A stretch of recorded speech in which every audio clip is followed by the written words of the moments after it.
You remember them, don't you? Those big, proud lorries thundering down every A road in Britain. The name painted bold across the front. Foden. Every driver knew that name. Every haulage yard in the country had seen one. Every motorway service station had one parked up at the back. So here is the question nobody ever seemed to ask. How does a company that survived 2 world wars, supplied 1,750 vehicles to the British Army, and employed 3,000 people at its peak? How does something like that just vanish? The answer is worse than you think. An American corporation bought the whole thing for $40 million, kept the name badge for a few years, then retired it quietly, so they could build more Dutch trucks instead. At 3,000 workers down to 450. 150 years of British engineering, gone in a single morning in 2006. No announcement, no national outcry, just gone. By the end of this video, you will know exactly how it happened and exactly who let it. If stories like this matter to you, the great British names that deserved better, hit subscribe, because Foden is just the beginning. The Sandbach Spark. Let's go back, all the way back. It's 1856. The railways are booming. The empire is at its height. And in a small market town in Cheshire called Sandbach, a 15-year-old lad starts his first day as an apprentice at a local engineering firm called Plant & Hancock. His name is Edwin Foden, and nobody, not even Edwin himself, has any idea what he is about to build. Edwin was not from money. He was not a gentleman engineer with a university education and a private income. He was a working lad who learned everything the hard way, on the factory floor with his hands, over years of careful study. By the time he was in his 20s, he had worked his way up to partner. And by the time the 1880s came around, he had complete control of the business. In 1887, Edwin patented something that would change everything. A compound steam engine, more efficient, more powerful, and more reliable than anything the competition was building. He displayed it at the Royal Agricultural Society show that same year, and people stopped and stared. The firm was renamed Edwin Foden Sons and Company. The name was on the door. The reputation was beginning to build. By 1901, Foden entered the War Office Trials, a government competition to find the best powered vehicle for military use. Their truck was faster and more economical than every other entry across 257 miles of testing. Most people who watched it said Foden had won. The result was disputed in Parliament. Now here is something most people get wrong about Foden. They think of it as a diesel truck company. It wasn't. Not for a very long time. For its first 7 decades, Foden was a steam company through and through. And that stubbornness, that pride in what they knew best, was about to cause the first great crisis in the family. The innovation that made Foden great was nearly the pride that killed it. The family feud. It's 1930. The world has changed. Lorries are getting bigger, faster, and more powerful. Diesel engines are replacing steam on every major route. And inside the Foden boardroom in Sandbach, a row is building. Edwin's son, Edwin Richard Foden, known to everyone as ER, can see exactly where the industry is heading. He wants Foden to commit fully to diesel. His brother William disagrees. The board disagrees. And in 1932, after years of bitter argument, ER is effectively shown the door. But ER Foden is not the sort of man who goes quietly. With money from his own family, he sets up a new company, names it after his own initials. ERF, bases it just a few miles from the original Foden factory, and starts building diesel lorries in direct competition with his own family's business. 2 truck companies, 1 small Cheshire market town. both bearing the Foden name in different ways, competing against each other for over 60 years. Both convinced the other had made the wrong call. Meanwhile, the original Foden company did eventually come around to diesel. Their first diesel truck, the Foden F1, rolled out in 1931 using a Gardner 6L2 engine. It is widely considered the first commercially successful diesel lorry in Britain.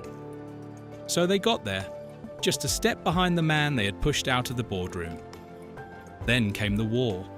Foden supplied 1,750 trucks to the War Office during the Second World War.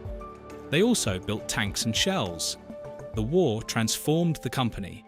The demand was enormous. The purpose was clear. And when peace came, Foden came back bigger, more capable, and more confident than ever before. This is the era your parents or grandparents would remember. Foden lorries on the roads, Foden names in the haulage yards, Foden trucks carrying the steel and coal and timber that rebuilt a battered country. The Golden Age. The 1950s and 1960s were Foden's finest hours, and this is the part of the story that deserves to be told properly, because the conventional wisdom is that Foden declined because it was behind the times, that it was a relic, a company that couldn't keep up. In the 1950s and 1960s, Foden was ahead of the industry. They weren't falling behind, they were leading. See, in 1950, Foden produced the first rear-engined bus in Britain. In 1958, they built the first glass-reinforced plastic cabs in the country. In 1962, they delivered the first British tilt cab. These were not incremental improvements. These were industry firsts, 3 in just 12 years. Things nobody else had done. Foden was setting the pace. They also built the first dump truck in Britain, used at the Steel Company of Wales. From there, the range expanded to include heavy haulage tractors, crane chassis, timber tractors, double-decker buses, and specialist military vehicles. If something heavy needed moving in Britain, there was a good chance a Foden was doing it.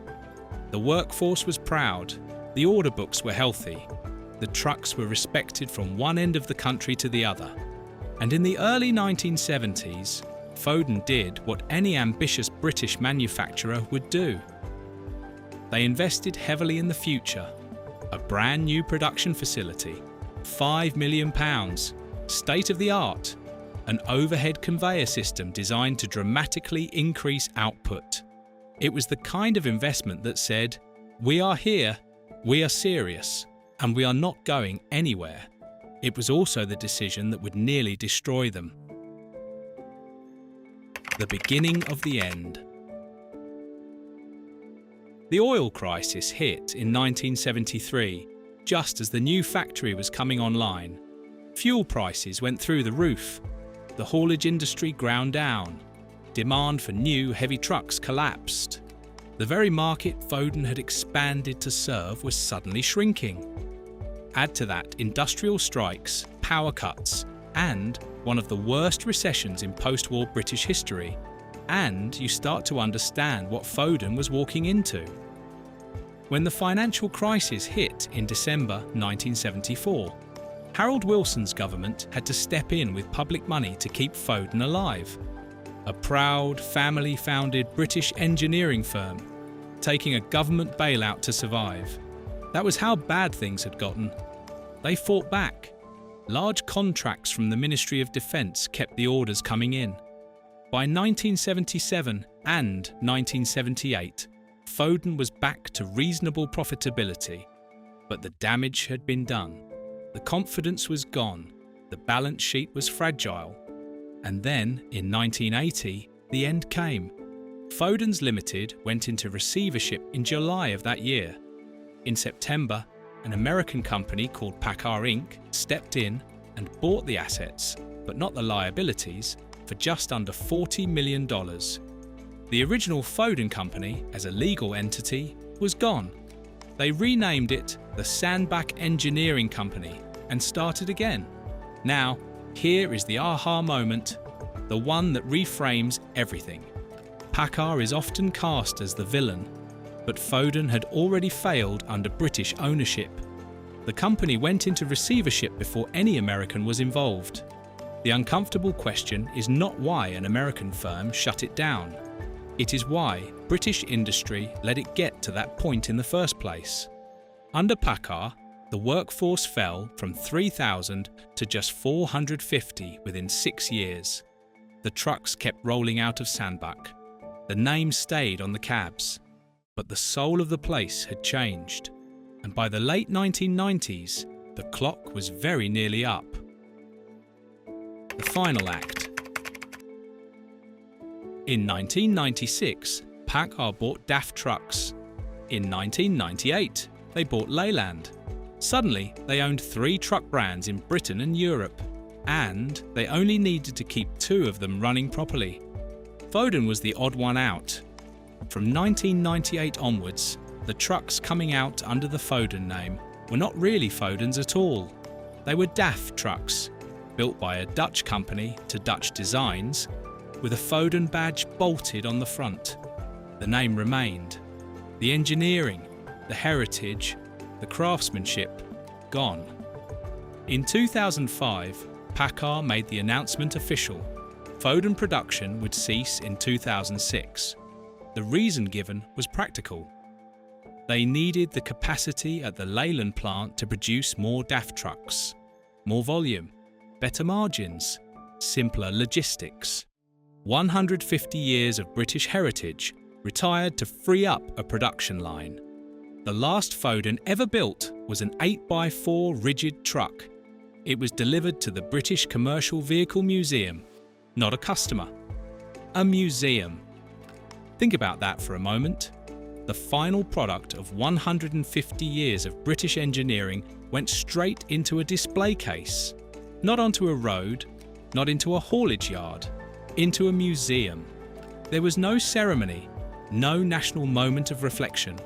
The Sandbach works, which had given the town its identity, its employment, and its pride for generations, went quiet. And that was it.